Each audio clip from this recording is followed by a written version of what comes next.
Hello सांग मैंने welcome करुच्ची आपण मानक नुआ एक वीडियो रे। तो मु आज किसी भी मॉर्निंग रूटीन रखिनी कहीं ना मु आज होती ऑफिस रे पहुँचे लेट। तो बहुत सारा काम भी थिला, सब काम सरला पर लंच टाइम ही होता, भात डालमा आचार पापड़ खट्टा चाह भी थिला। ताकू मो लंच रे खाई पी सारिकी पुणी गली बैक टू वर्क कहीं बहुत सारा काम थिला। तापर से दिन आ किसी मो वीडियो बनैनी। ता नेक्स्ट डे यहाँ थिला माने संडे थिला। संडे दिन यहाँ ब्लॉग आउ गोटे माने ऐड करिछि 2 days रो ब्लॉग मिक्स अच्छी। मो जाइली पटिया, अंकित जाइला मो सांगे, आमे जाइलु खाइबा पई बन मस्का और चाय। यहाँ बहुत सारा रील आर भाइराल होता, तो मुझे कहली चल जेहेतु मो चाय रो गोटे दीवाना ट्राए करवा। एक्चुअली लिटरेली चायटा बहुत बढ़िया थिला।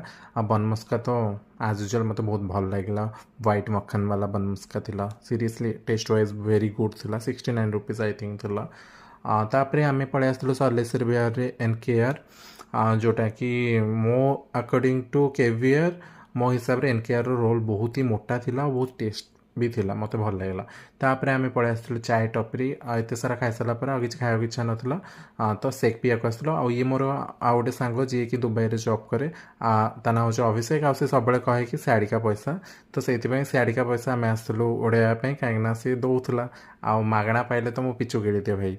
मु पलैली सेक पीवाई, पेटर जगह नाला पर आम ये बहुत हसा हसी होलु कहीं अंकित आमको हसौला, कहला कि समथिंग रिव्यू दूसरा, जोटा कि भॉइस दबा भूली जाइए। तो thank you for watching, bye bye.